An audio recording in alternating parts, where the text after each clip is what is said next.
Good evening, everybody. My name's Duncan Edwards. I have the pleasure of being a board director at the Foreign Policy Association. But in my day job, I work here at Hearst. So my role tonight is to welcome you all here to Hearst. And if you've been here before, welcome back. If you haven't, well, it's a real pleasure to have you here in our building. We are, as you might imagine, very proud of this building, so it doesn't take a lot to persuade us to share it, especially with friends like the Foreign Policy Association. I've got a couple of pleasant duties to perform before we hear from our distinguished speaker, Fred Bergston, later on. First of all, I want to thank Warburg Pincus, who underwrite this lecture series. I don't know whether Kay's here, but we thank Warburg Pincus. This is part of the Distinguished Lecture Series on International Trade, which is underwritten by Warburg Pincus. So thank you. My second duty is to introduce Paul Volcker, who is going to make the more formal introduction to our speaker. It's impossible to do justice to a career of Mr. Volcker's enormous distinction in these few words. Incredible, distinguished career of public service, of course, including his period as chairman of the Federal Reserve between 1979 and 1987. So, sir, it's a great pleasure to have you here, and please come up and introduce our speaker, Dr. Bergston.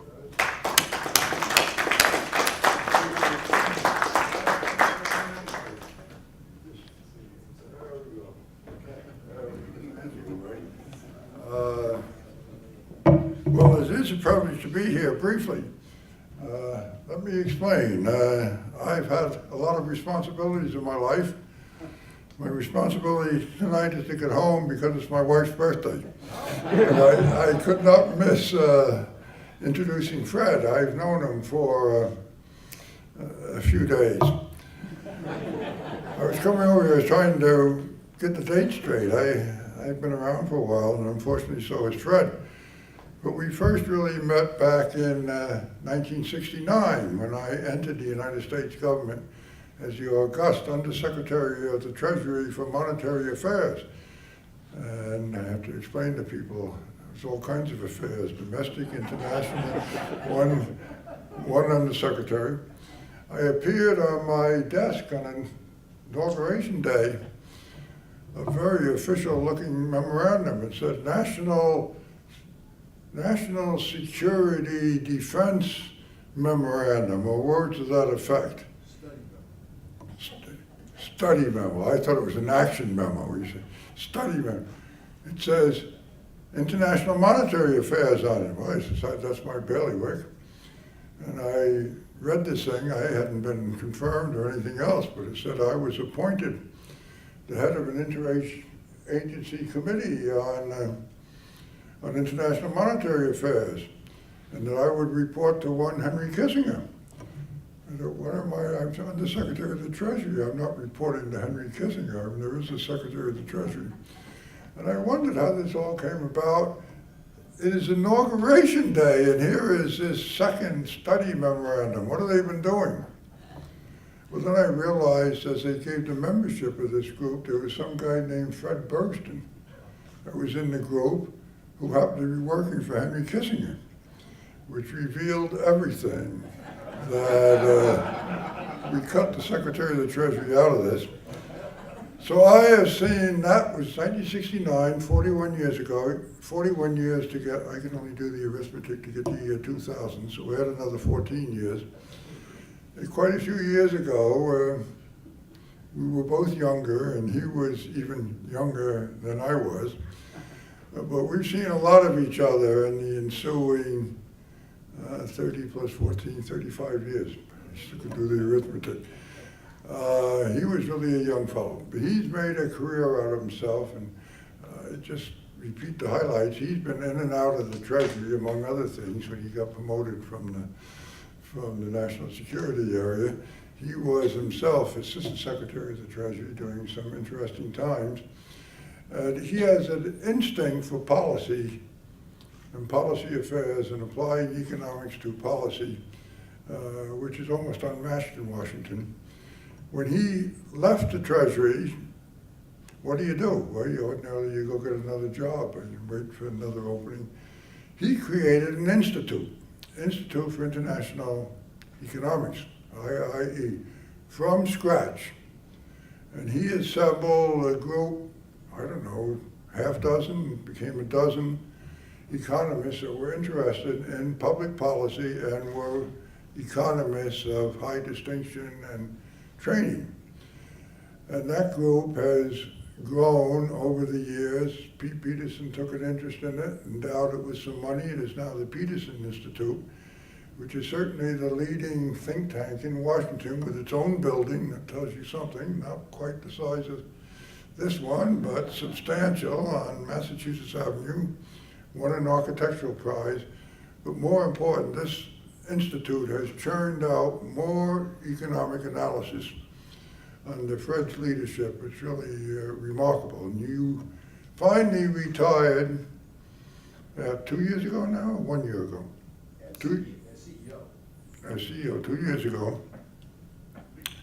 He still, believes it or not, he was pretty quick on the basketball court back in 1969, and he is still at it, if you believe it, full of energy, still producing. How do you put up with him? I don't understand this. I mean, I used to play basketball, and I gave up at age 29. He's going to give up at 79. But it really is a really remarkable career. He is always very clear about what he says. He's also very dogmatic in what he says. He's also convinced that he knows the answer. Once in a while he's right. But he really has been a very important influence in Washington for so many decades. It's remarkable. How long has the Institute itself been in being? 33 years now. Time does pass. I don't remember when it started, but you have an evening in front of you. I have an evening in front of me to get home and take my wife to dinner.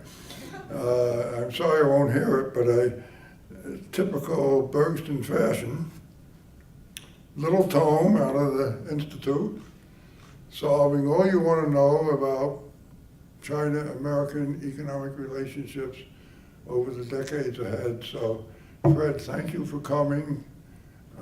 Thank all of you for coming, and you will be better informed, I assure you. Fred, get up here.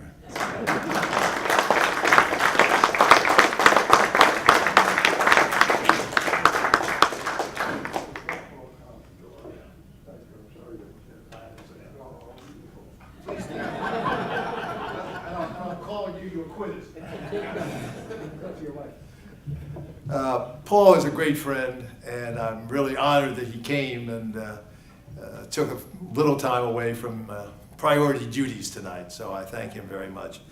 I thank him for some things he did not say,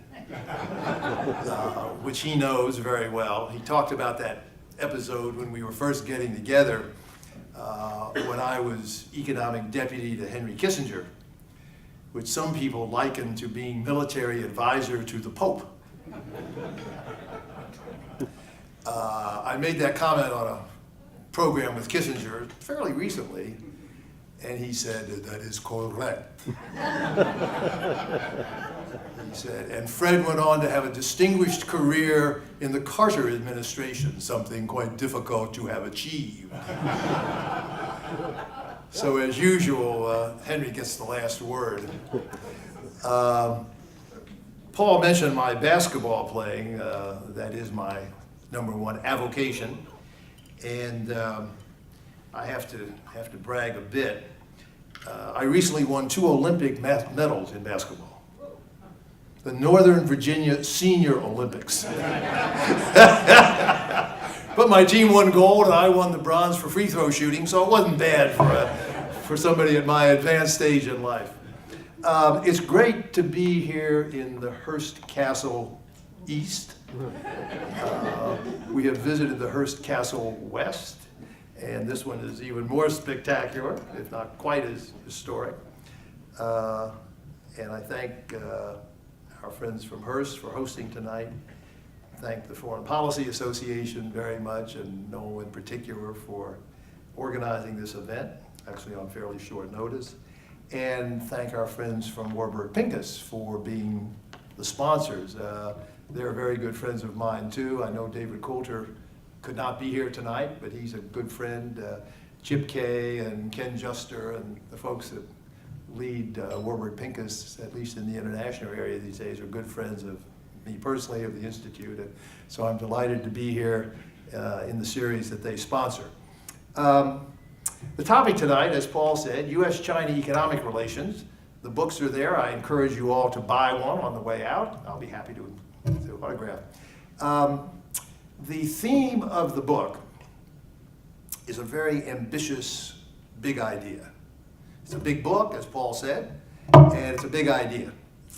The notion of moving toward free trade between the United States and China. Now, I've done a lot of big thinking in my days, as Paul implied, and have come up with a lot of proposals, some of which have actually eventuated, and I'll comment on one or two of those along the way. But this could be the biggest of all. The US and China are the world's two biggest economies. They're the world's two biggest trading nations. The US is the world's largest debtor country, and China is the world's largest creditor country. They're the reigning superpower and the emerging rising power in a geopolitical as well as economic sense. So to contemplate the two of their getting together in any kind of free trade arrangement would be the mother of all trade agreements. The idea was first broached about 5 years ago by Hank Greenberg, whom many of you know for his exploits at AIG, including right up to the moment. What you may not know is he's probably second only to Kissinger as an American statesman on China and as viewed in China. His experience there goes back many, many decades and continues to this day. He was there just 10 days ago on another major business trip.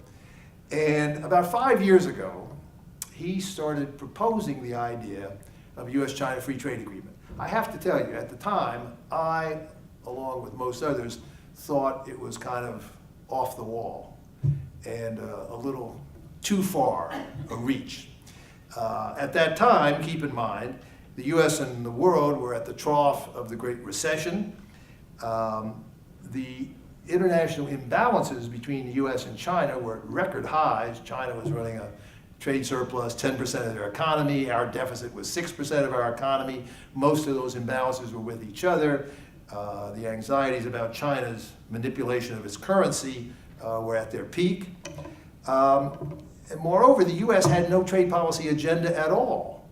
I'm a supporter of President Obama, but when he came in, he wanted nothing to do with trade, had no intention of having any trade policy at all, even implementing agreements that he had inherited from the Bush administration.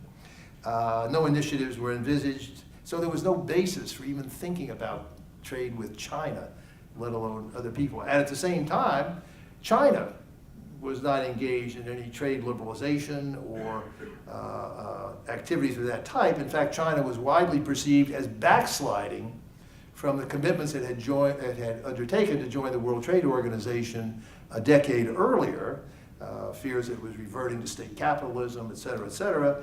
And so on all counts, it was not a propitious time to consider the idea. Now, none of those issues have been totally resolved, but they have changed dramatically over the last 5 or 6 years. Economic growth has been restored. The U.S. is not booming, but not doing badly. Today's numbers show the last 6 months are actually pretty good. China, people worry it's slowed down, but that's a slowdown to 7 to 8%, which is not bad by global standards and historical standards. So the two countries are doing quite well, and in fact are leading the world economy in economic and growth terms. And meanwhile, the U.S. has adopted the most ambitious trade agenda in our history. The United States is negotiating mega regional agreements across the Pacific, the Trans-Pacific Partnership, across the Atlantic, the Transatlantic Trade and Investment Partnership, but also a whole host of so-called plurilateral agreements in the WTO on services, on environmental goods, on government procurement, on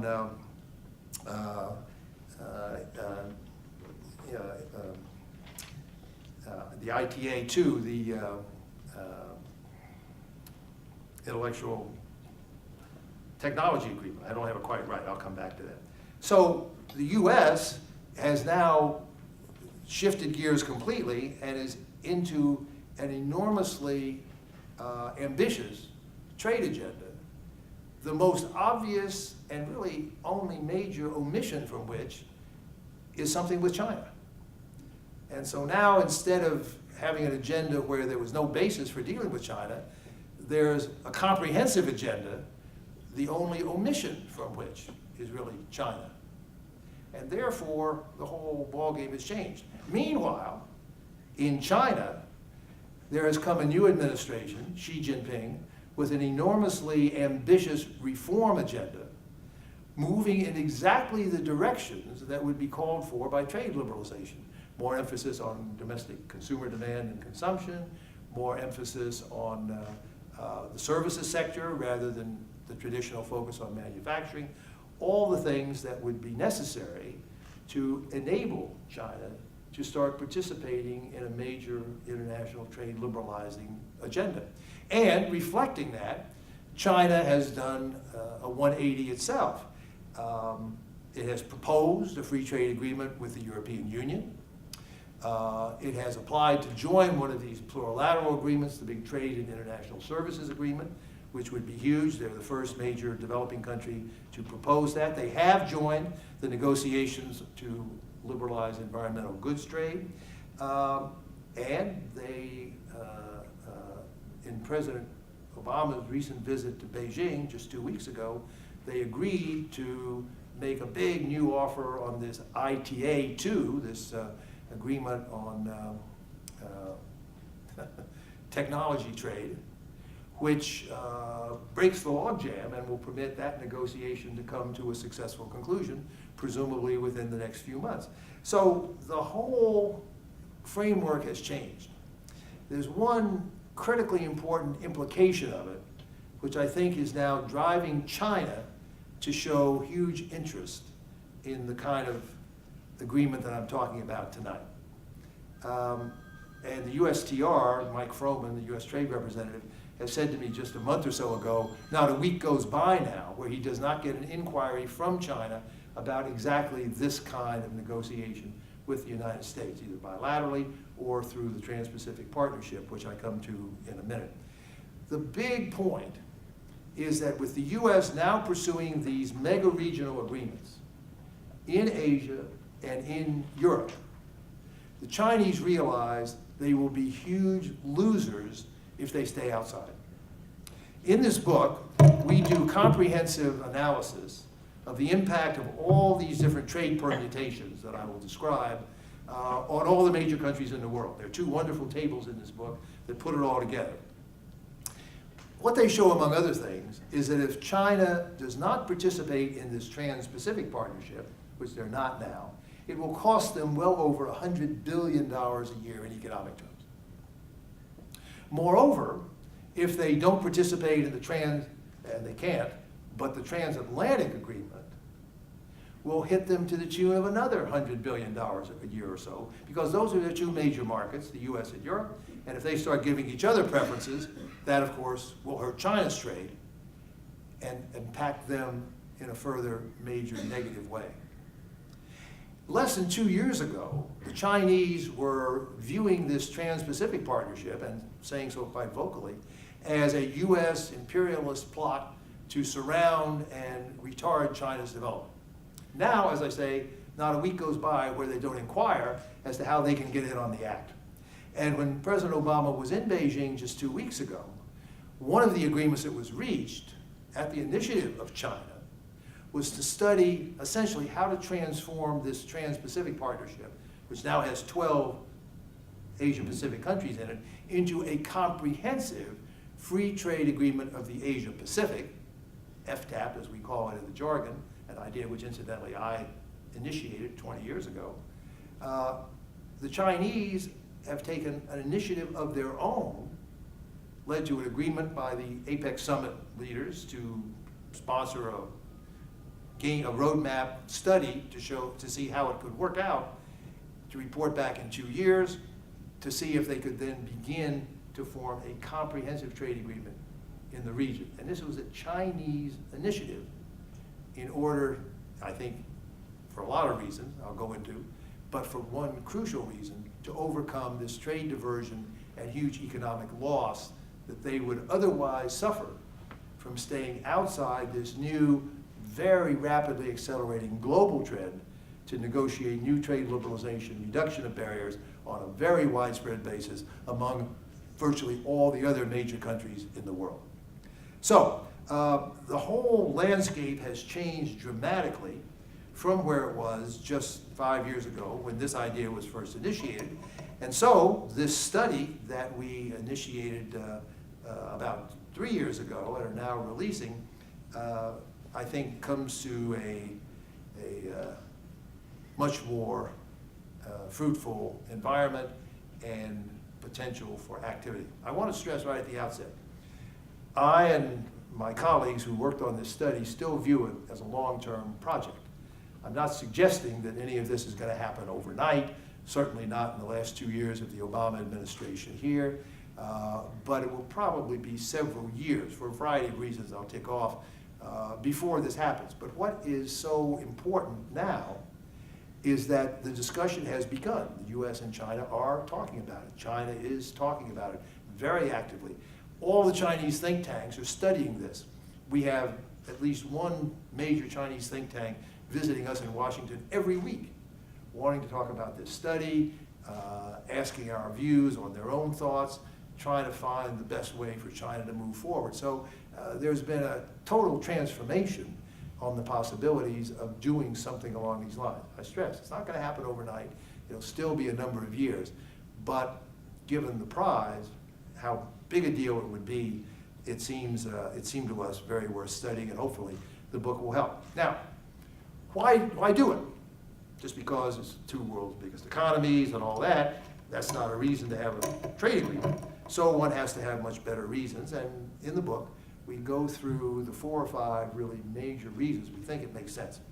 The first, and I'm delighted to be speaking to the Foreign Policy Association tonight about this, not my usual crowd of fellow economists, because the number one reason for doing this is really not economic, but it's foreign policy and national security.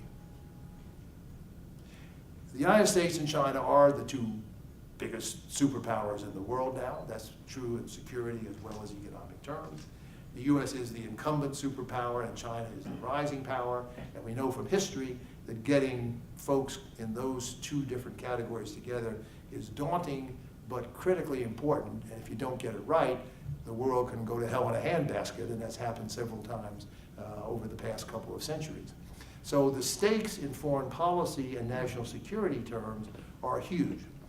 What you may not realize is that virtually every major US international economic initiative has in fact been driven primarily by foreign policy concerns. You can go all the way back to the Kennedy round of trade negotiations in the 1960s. President Kennedy didn't propose those for economic reasons. He did it to try to solidify the transatlantic alliance, Europe and the United States. NAFTA was a national security initiative. It was to strengthen our southern neighbor, to try to avoid long-term risk to the United States. The Congress, as you may recall, had real doubts about NAFTA. And the person who convinced the Congress to sign up for it was General Colin Powell, who at the time was chairman of the Joint Chiefs of Staff, and was dispatched to the Congress as the vote neared the last month. And he announced solemnly to the senators assembled one time that if they did not approve the agreement, one of his successors might well have to put 5 divisions on our southern border because of the likely instability in our southern neighbor. The senators said, "Where do we sign, General?" And that swayed the outcome. This Trans-Pacific Partnership that I've now referred to, and you undoubtedly know about, this negotiation among the US and 11 of the major Asia-Pacific powers, including Japan, a number of other countries around the Pacific Rim. As I said, when President Obama came into office, he wanted nothing to do with trade policy. He changed because of national security and foreign policy considerations. And I can actually tell you the details of the story because I was involved in it. But when Lee Kuan Yew, the former Prime Minister of Singapore, visited President Obama in the fall of 2009, just before Obama's first trip to Asia, Lee Kuan Yew said to him in very blunt terms, Mr. President, unless you start taking economic initiatives in Asia, you're turning the continent over to China. And he put it just that bluntly. And the president said, I better do something. And I know that because Larry Summers and his chief economic advisor called me an hour later, said, Fred, can you have a dinner for me tomorrow night to brainstorm this and figure out what those initiatives should be? We did it. And it was basically for the U.S. to move ahead with the Korea Free Trade Agreement, which had been languishing, but most importantly, to join the negotiations for the Trans-Pacific Partnership. They were undertaken for foreign policy and national security reasons as part of the response to the rising China. Now, what I'm saying tonight is that China may come into that at a later stage, which would be better yet. But the point here is simply the U.S. took this initiative for economic and foreign policy reasons. Now, having said that, the agreements, of course, have to make sense in economic terms. So, what we do in the book is analyze the potential economic implications of U.S.-China free trade, worked out whether it was done through a bilateral agreement or done through some kind of multilateral or regional agreement, like China joining the Trans-Pacific Partnership at a second stage. The U.S.-China economic relationship itself is now quite unstable. There are many disputes. They are not being handled effectively. It is quite clear that the case-by-case ad hoc approach that's being followed is not working. My old boss Kissinger actually has a very cogent explanation for that. He says, and in his latest book on China, he says very clearly that unless the Chinese work out a kind of vision with their major partners, in this case the United States, as to where the relationship is going, what the end objective is, what the overall strategy is, they won't be very cooperative on specific cases in point that come along within that context. And so his point from a totally non-economic perspective is that you have to relate with China in broad strategic terms and figure out what the basic strategy and objectives are before you can get very far on the specifics. And that's what we're suggesting here, that the U.S. and China adopt a really major and far-reaching set of objectives within which then we think the economic relationship would prosper much more. In fact, we even dare to hope that evolution of the economic part of the relationship in that sense could offset, partly counter, the inevitable continued tensions in the U.S.-China security relationship. We take it almost as a given that the rising China, with its regional objectives and ambitions and the like, is going to continually be at odds with the United States to some extent in the security and national and foreign policy realm. And if the economic relationship could be put onto a positive keel and shift in a direction that was much more cooperative and sensitized, that might push the overall relationship in a much more positive and fruitful direction. So far from continuing to exacerbate the relationship, could actually make it better. And so in that broad strategic sense, we think the economic role, the economic dimension of the relationship has a big role to play. That element, we think, becomes more and more important because when you project China's economic growth, even continuing at a mere 7% a year instead of the 10% of the last 30 years, in 10 or 15 years, China will be twice as important to the United States in economic terms as it is now. Moreover, if we keep negotiating trade agreements that discriminate against China, and China is countering with a few of its own bilateral agreements, Korea and Australia announced just in the last 2 weeks, a regional agreement on an Asia-only basis that they are pursuing, the discrimination of each against the other would increase substantially those numbers I mentioned before would begin to bear fruit, and the Chinese would increasingly react negatively to the discrimination against them by the United States and its trade partners. And so the relationship would probably get worse. This is not a stable status quo. This is a situation that would get worse unless it can be turned around. And so all that makes the big sort of geostrategic case for the kind of agreement that we're talking about in this book. Now, to come back to a fairly narrow U.S. standpoint just for a second, adding to all this big picture stuff that I've said are a lot of really very important strategic, specific issues. The U.S. has a lot of legitimate big gripes about Chinese economic policy.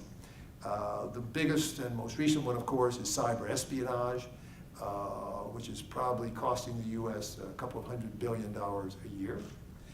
Continued Chinese theft of U.S. intellectual property is probably worth another $100 billion or so per year.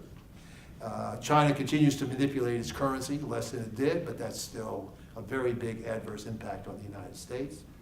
China's increasing, in some sectors, preferences for its state-owned enterprises also badly harms U.S. firms and workers here. So there are a lot of big specific issues where the U.S. has problems where we need to find much better solutions. And so even if one takes a more narrow kind of mercantilist or purely economic U.S. perspective, there are powerful reasons to pursue agreements of this type. In the book, I obviously don't have time tonight to go into it, but in the book, we have a chapter on every one of those issues. We analyze each one of those issues, show what's been done to deal with them in previous free trade agreements the United States has negotiated, also show what's been done or not done about them in previous free trade agreements that China has negotiated, and try to come up with proposals on each of those topics that would make for the substantive elements in any kind of U.S.-China trade agreement. As always, when you get into trade agreements, it's the specifics that drive a lot of the domestic politics.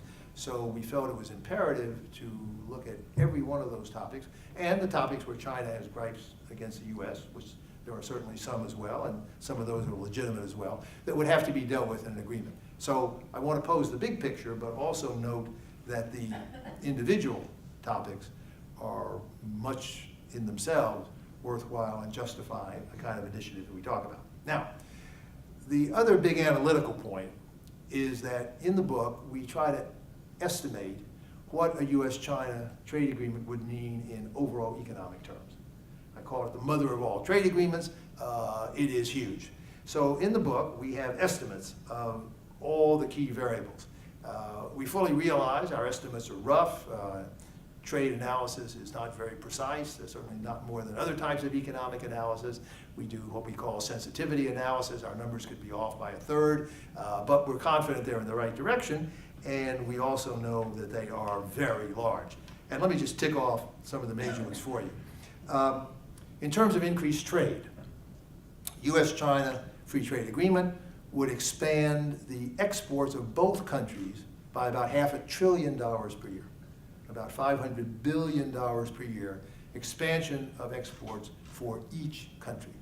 For the U.S., that's a lot more, double, what we would get from this whole Trans-Pacific Partnership that we're now negotiating. For China, it would be 50% more than these Asia-only agreements that they're negotiating. So this is huge. $500 billion of additional exports. U.S. exports to China alone would more than double as a result of an agreement that brought down all their tariffs and made modest, relatively modest cuts in their non-tariff barriers where theirs are higher than ours. In terms of economic growth, the U.S. would gain more than $100 billion of annual GDP from a trade agreement with China. China would gain about $300 billion a year from a trade agreement with the United States. And those numbers are probably about increased by 25% or so if we could figure a way to analyze the investment implications as well as we do the trade numbers. We can't do that methodologically, but we know there's a big additional effect. So the numbers I mentioned, 100 billion US, 300 billion China, are on the low side. Now you might immediately say, well, how come China gains 3 times as much as the US? Well, the answer is they've got much higher trade barriers. And remember, the economic benefits from a trade agreement come mainly from increasing your imports. Because you reduce your barriers, you get foreign goods much more cheaply. Those improve your own productivity and growth in your own economy. And that's where the real benefit comes. So in any agreement between a country with relatively low trade barriers, like the United States now has, and a country that's not so protectionist, but still has very high trade barriers in a lot of sectors like China does, particularly in services, the country with the higher trade barriers always gains more. Mexico gained much more than the US from NAFTA, for example, despite what you would hear from the congressional and domestic political debate about that. The smaller country always gains more, and the country that starts with more trade barriers always gains more. Those are the standard rules, and what we've done here is to quantify those. China, in other words, would get huge benefits, and I suspect that they now, having seen our work for over the last year before we published it, realize not only this trade diversion loss to them, but the trade benefit gains that they would achieve from this kind of deal. Productivity in both countries would be enhanced.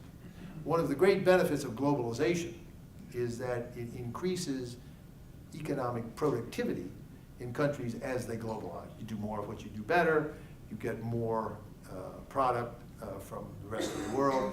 It greatly improves the efficiency of your economy. Our productivity would grow by over a full percentage point of GDP. That's a very difficult thing for policy to achieve. China, again, would gain more, probably a couple of percentage points of GDP. So the economic benefits from these agreements are huge and are there for the taking. So, in addition to achieving big foreign policy, national security gains, the economic effects are very large. Now, I would be remiss, of course, and we would have been in the study, had we not recognized that a trade agreement, particularly one with China, like any dynamic economic change, has costs as well as benefits for the participating economies. I extolled the virtue of increased imports, lower prices, give consumers more choice, improve your productivity, but of course, they also dislocate some domestic jobs. And that is always the political focus when a trade agreement is considered in the Congress and by the public. And so we felt it was imperative that we do as detailed as possible a study of those dynamic adverse effects on the US economy. So we have a whole chapter that uses input-output analysis and does kind of state-of-the-art economics to figure out what would be the downsides of a US-China agreement to the US economy. We do it for China too, and the numbers are in tables in the books.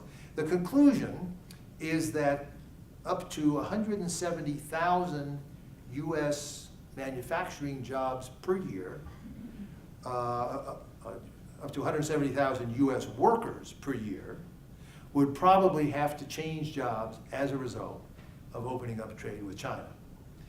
About a third of that total probably would do so voluntarily and actually move mainly from manufacturing to services, but about 100,000 workers per year would involuntarily lose their jobs. So that's not trivial. And there would be probably a 10-year phase-in period for the agreement. So it would accumulate to something like 1 million workers over a 10-year period that would be displaced involuntarily from their current jobs. Now, is that a big number or a little number? Well, 100,000 a year, 1 million over a decade sounds like big numbers. The US total labor force is now 150 million. We have annual turnover, it may surprise you to learn, of about 50 million workers per year. 1/3 of our labor force actually changes jobs every year.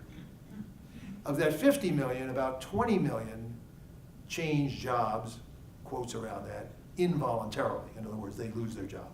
About 20 million a year who are fired or for one reason or another lose their job. Now, in that context, the numbers I'm talking about are pretty small. What it means is that only 0.5% of annual involuntary separations would be caused by a US-China trade agreement.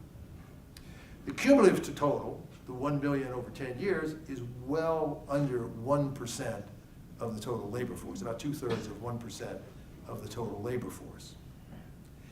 These numbers are about the same that we analyze ex post has been the impact on the U.S. economy of our increased trade with China that has taken place over the last 10 to 15 years.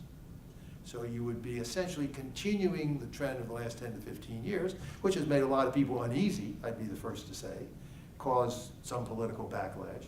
So it wouldn't be easy. The point is to put these numbers in context, demonstrating that as a share of the huge U.S. economy, they're actually very small. Now, that's no great comfort unless you then go on to the next step in the analysis, which we've done, to say there are some big offsets. We estimate that U.S. exports to China, which I mentioned would more than double, would create about as many jobs as would be lost on the import penetration side. Export wages are considerably higher than average U.S. wages, probably 10 to 20% higher. So you would be moving from lower paying jobs to higher paying jobs, and therefore raising national income. And that's one reason that there's the total GDP gain that I mentioned before. So looking at it in terms of net economic effects, we have no doubt that such an agreement would be a good thing for the United States and a very positive outcome, but without denying that there would be dislocation for a not insignificant number of individuals, and policy would have to deal with that, which means you have to phase in some of the liberalization in the agreement over an extended time period. It means that we'd have to beef up our domestic programs, trade adjustment assistance, other programs that help deal with trade dislocated workers. We have those programs. They have not been very well funded. They have not been very aggressively implemented. Where the U.S. falls down badly, compared with the Europeans, say, is the weakness of our domestic safety nets to deal with victims of any kind of dynamic economic change, but in this case, trade policy changes as well. And that's a big shortfall in the U.S. policy network that we've got to beef up for a variety of reasons anyway. You know the basic arguments on all that. But if we're going to pursue free trade with China, we would undoubtedly need more from them. However, as I said, the overall benefits for the U.S. are huge. We calculate two major bottom lines.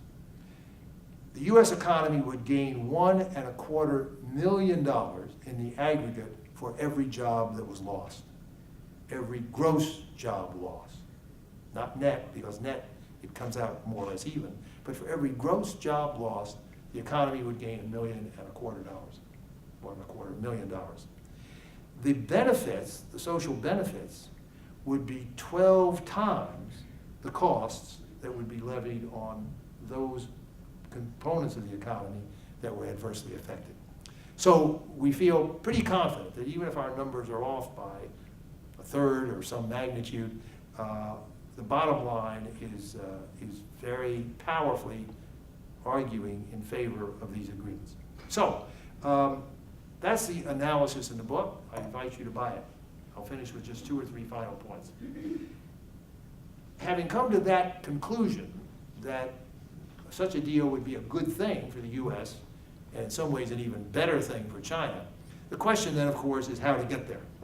And 2 important questions come up. In the purely U.S.-China context, there are 2 big options.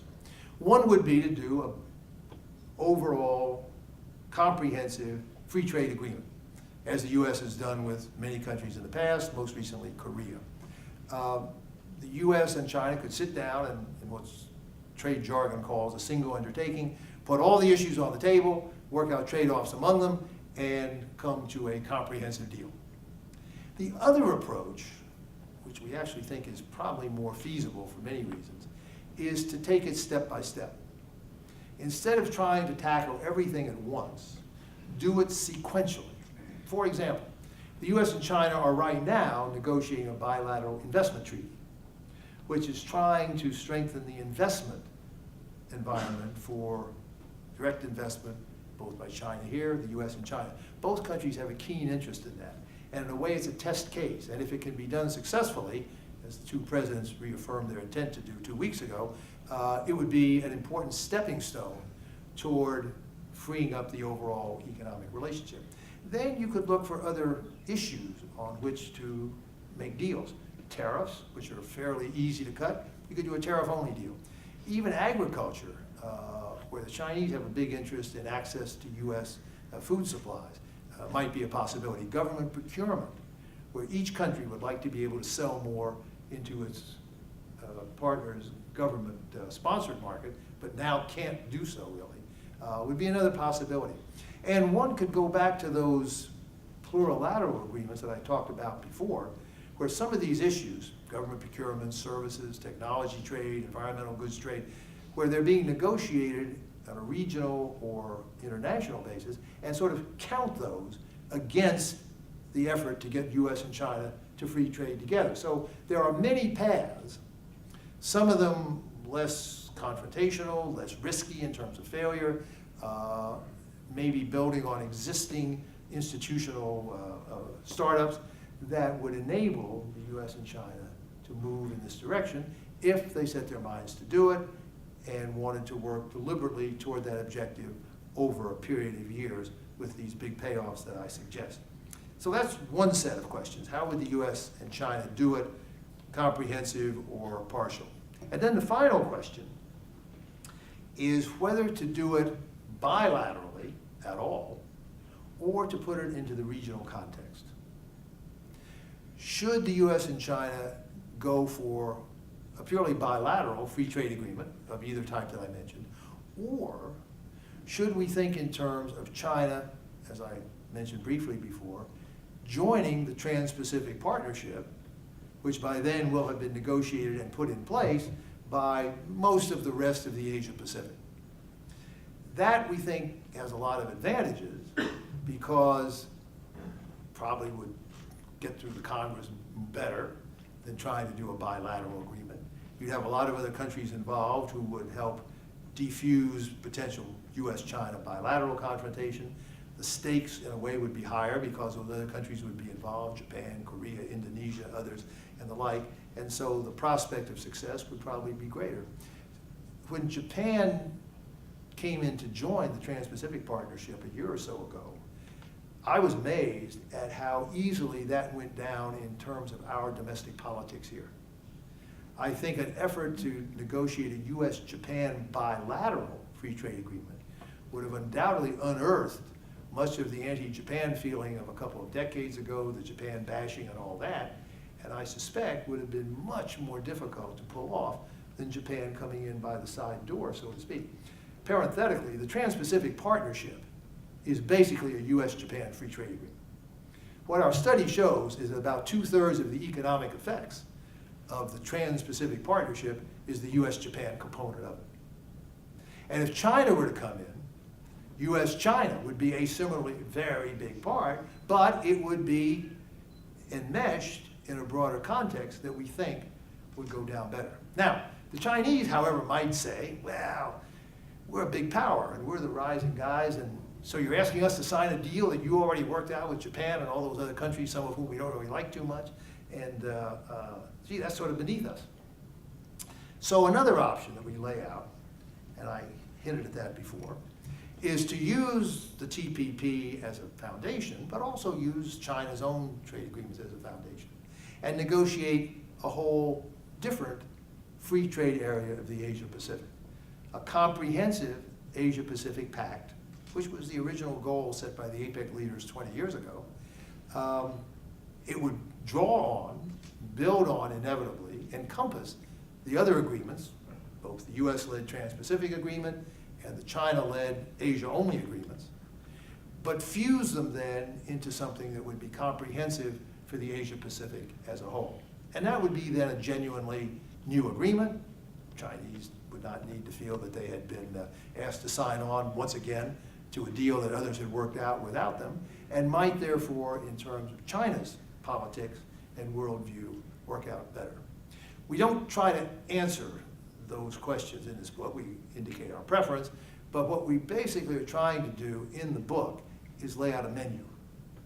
Lay out a menu of options based on an analysis of economic and foreign policy effects, but lay out a series of modalities alternative modalities that could be deployed if the two countries were to decide that they wanted to go down this path, which we think they should. To close, again, I would just stress that this is a long-term project. It's not going to happen overnight, but it is so important that we think it's very important to begin thinking about it. I'm very encouraged by the fact that the US and China have begun, over the last year or so, to have very quiet, off-the-record, informal consultations on trade issues to begin to talk about these things and think about them. As I said at the outset, the Chinese, in their chairmanship of APEC over the last year, have taken a lot of positive initiatives, including to set up what's now an official, sanctioned by heads of state, study of how to put in place a free trade area of the Asia Pacific after the Trans-Pacific Partnership has been negotiated. So the ball is moving down the road, I must say, much more quickly than I would have thought. But it's still a long-term project. My closing remark is the following. In the year 2000, the then trade minister of Korea, Han Duck-soo, later became prime minister, ambassador to the United States, approached me. He was a good friend. He approached me and said, Fred, your institute should do a study of a possible US-Korea free trade agreement. And I said, well, very interesting, Mr. Minister, but is there any interest in that topic in Korea? He said, no. He said, it's not being discussed at all. He said, to the extent it is, everybody's against it. He said, Korean agriculture couldn't bear to think of it. Even Korean industry, and I checked this out, meeting with them, is against the idea. But he said, I think it's an idea whose time might come. And the way to get it to start percolating is for you to do a study, figure out the costs and benefits, what would be the hurdles and ways to proceed, and get the ball rolling. Well, I reciprocated to him by saying there's no thought about it in the United States either. But good idea, it's what a think tank ought to do. Think big, look down the road. So we did a study, we published it in 2001. And it spawned a series of seminars and conferences and track 2 dialogues, and then beginning of official discussions 3 or 4 years later. The deal was negotiated in 2006, 2007. There was a hiatus for domestic political reasons in the US. It finally came into play in 2012. 12 years after Han Duck-soo had mentioned the idea to me. Well, it shows in the think tank business you have to be patient. But it also shows that big picture official deals often do take a long time to bear fruit and come into effect. But it also shows that they often do. And the way to start sometime is to begin with analytics that will provide a foundation for that kind of discussion. Now, it would be heroic of me to think that US-China could go faster than US-Korea, but who knows? Given what's transpired in the meanwhile, particularly these last 5 years, as I discussed at the outset, it could happen. Again, not going to be overnight, but I think there's a real possibility. The idea of the book is to lay out those possibilities, to suggest what it might mean in both economic and foreign policy terms. I'm very pleased to have had an opportunity to discuss it with all of you here tonight. And if there's still any time left, I'd be happy to answer questions. Thank you very much. We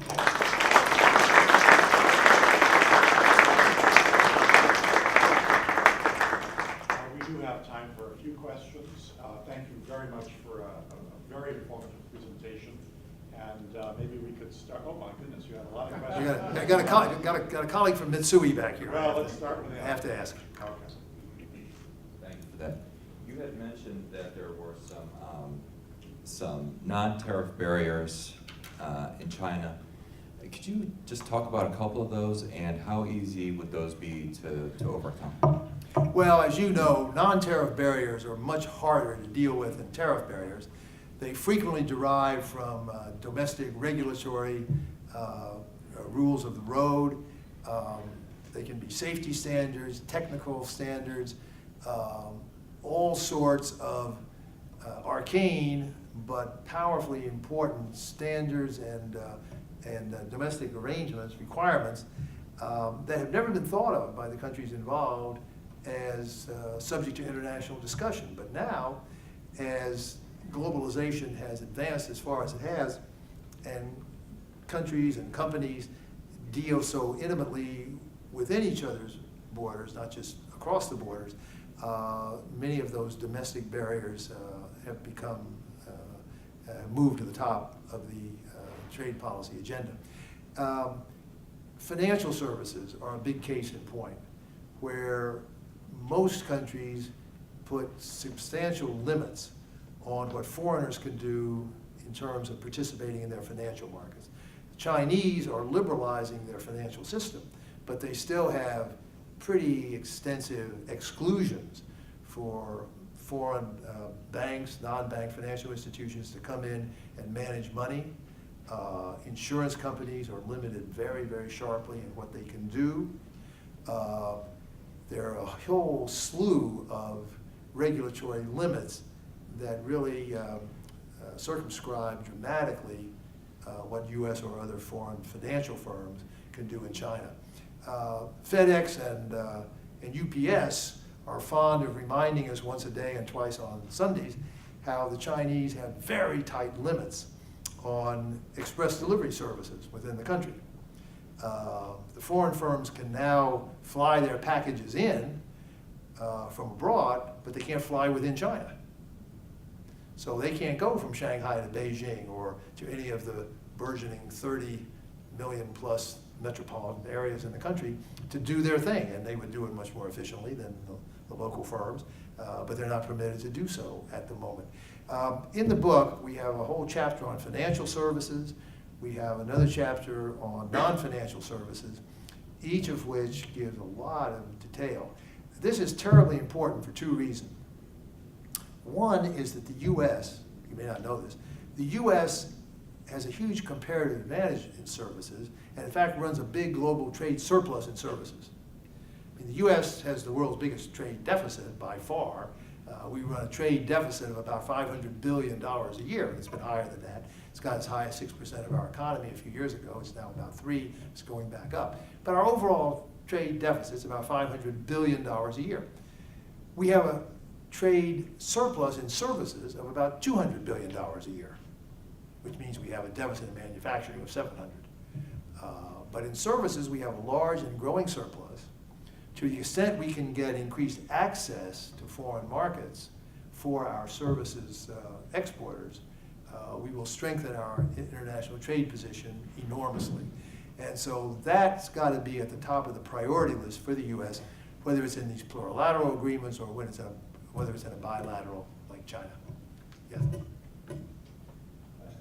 Ferguson, I'm just making some observations on international trade. It seems to me that the trade that has been occurring recently has been on big ticket items between China and the United States involving some of the larger companies. The Chinese visit with their foreign minister and sign billion-dollar deals with American companies. My question is, how do you develop the common denominator here in the United States for small business to become more involved in getting a piece of the action? Well, the first point to remember is that small and medium firms play a much bigger role in international trade than you know, because they are huge suppliers to the big guys. I mean, Boeing is the #1 exporting company in the U.S. It has 27,000 small and medium-sized suppliers whose goods go into its product for export. And those firms and their workers may not even be aware of the fact that they are exporters, but they are. And actually an educational campaign is needed because more support for trade would be behooved enormously if a lot of those folks realize that their livelihoods were dependent on trade. They don't even realize it because they're suppliers. And that may be through 1, 2, 3, 4 stages in the supply chain. A supplier to a supplier to a supplier to Boeing. And yet all those components are exported. So it's more than you think. Having said that, the basic point is right, that most exports in the US and other countries, this is a phenomenon across countries, are done by big firms. And therefore, one of the big priorities in U.S. foreign trade policy in recent years, export-import bank policy, trade negotiations, various support programs run by the Commerce Department, is to bring more small and medium enterprises into the Act. Only about 5% of all U.S. firms export. And it's an even smaller number in services. It's like 1 or 2%. So if we could mobilize even a modest doubling or tripling of the number of firms that participate in international trade, there would be a huge expansion in our domestic economy. I've written a couple of op-eds in the New York Times and elsewhere noting that trade is kind of the ignored component of a U.S. growth strategy. For the last 5 years, we've been agonizing about weak growth. Well, we can't take fiscal stimulus measures because we have a big budget deficit. The Fed can't do more on monetary policy because it's at the zero bound. Well, trade is a big potential. And if we could get more firms to exploit global markets, take advantage of globalization, as the big ones have, it could be a very, very big boost to our overall economy. And nobody could say we were beggaring our neighbors or being mercantilist because we run the world's biggest trade deficit. And in fact, others would at least say they would applaud our getting those deficits down and reducing the instability risks from those. So I think the U.S. government has failed in a number of ways. I mentioned before on the safety nets, on the import competition side, but it's been true on the export side too. One thing President Obama did in his first year was to set a goal of doubling U.S. exports over the next 5 years. And it was kind of a cheating target because he was basing it on a 2009 base, which was at the trough of the recession when our exports had dropped way down because of slow global growth. Despite that favorable starting point, they aren't going to come anywhere near doubling the exports over 5 years. I mean, they went up maybe 50, 60%. This is the 5th year, so we know what the numbers are. They don't even come close. Well, they didn't even try. There were no serious measures put in place to do it. Now, trade agreements, like I'm talking about tonight, take a long time to pay off. So you can't expect it to boost the economy in the short run. There are other things, like making sure the exchange rate's not overvalued and you're not being outcompeted on export credits. There are other things that the U.S. government could and should have done to help that. But again, it's a big unexploited area. Our economy could be much stronger if we paid much more attention to this area, and hopefully this kind of agreement would help. Unfortunately, we only have time for one more question. Mr. Blisson. Thank you for your remarks. Thanks for your remarks. Just a combined question. The first is, given the experience of the WTO and China's record, tell me how we get over the suspicion, I think that's kind of rampant, not only with our policymakers, but also with the electorate with regards to them abiding by any agreements, whatever form it takes. And the second is, you know, we're kind of engaged in this debate in this country with regards to who has gained and reaped the most based on these gains from global trade.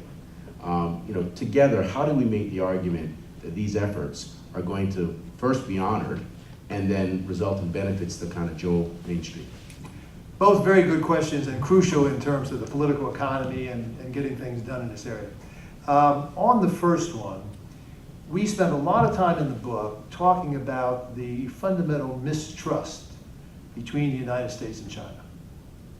And Kissinger talks about it, Ken Lieberthal's talked about it, done a wonderful paper on it 2 years ago. Article in the last Foreign Affairs talked about it in great depth.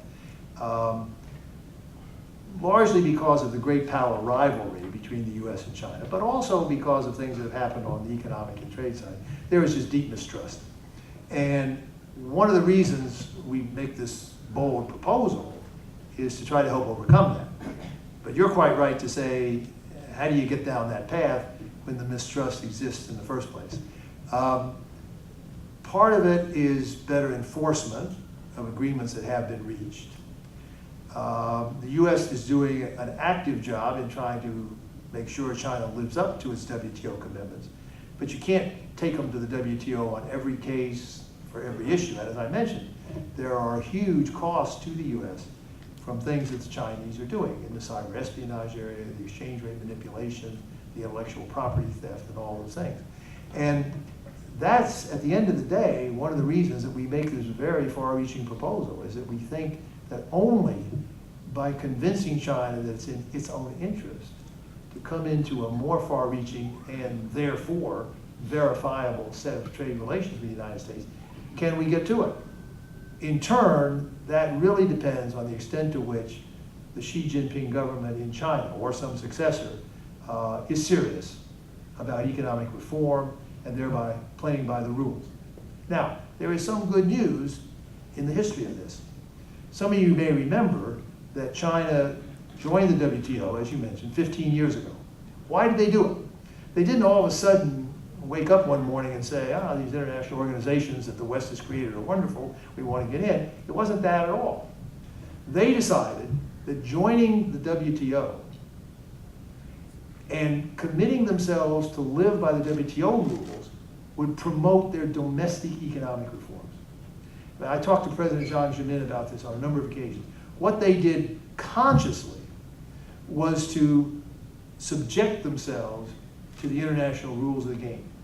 And once they did it, they sent their main negotiators out to talk to the local party bosses and the provincial governors and said, well, fellas, you may or may not like it, but this is a new rule book. And you gotta live by it because we've committed ourselves across the world to do it. They used it consciously to promote domestic reform. Our hope, I won't yet say it's an expectation, but our hope is that this new effort in China at economic reform, more consumption, more services, more market orientation, all the fundamentals of the Xi Jinping reform program would lend themselves to a new wave of trade liberalization, which for their own reasons they would then want to adhere to. I don't think we're going to be able to bludgeon them into conformity with the rules of the game. I think we can take them to the WTO, case here and there, we usually win, we get redressed, but we're talking a few $1 billion at most in each case, whereas really at stake here are hundreds of billions. And it's only going to be if China itself can be convinced to come in. Your second point about the domestic education part of it, really, we simply have to do a much better job demonstrating to the US public the kinds of things I talked about in the book, that the big gains come from increasing imports, that you not only fight inflation, but you enhance consumer choice, you strengthen your productivity, you increase the efficiency of your economy, and you enable yourself to do much more of what you do best, namely export your most competitive products, with higher wages and a better standard of living. That is, to put it mildly, not widely understood in the American public. The notion, you know, all the winners are the big multinational companies. Well, the big multinational companies do gain from globalization. There is no doubt about it. That means you and I gain because we've all got their shares in our portfolios and our pension plans. So we all gain when the multinationals gain. But okay, it takes on kind of a, you know, a negative flavor. And so it's got to be indicated that on balance, trade creates jobs, leads to higher wages, improves efficiency and productivity in the economy, and certainly an agreement of this type would. But it's a big selling job. The president, whoever he is at the time this would happen, would have to take the lead, and the country would have to be ready to listen to it. Dr. Bergson, thank you very much for this.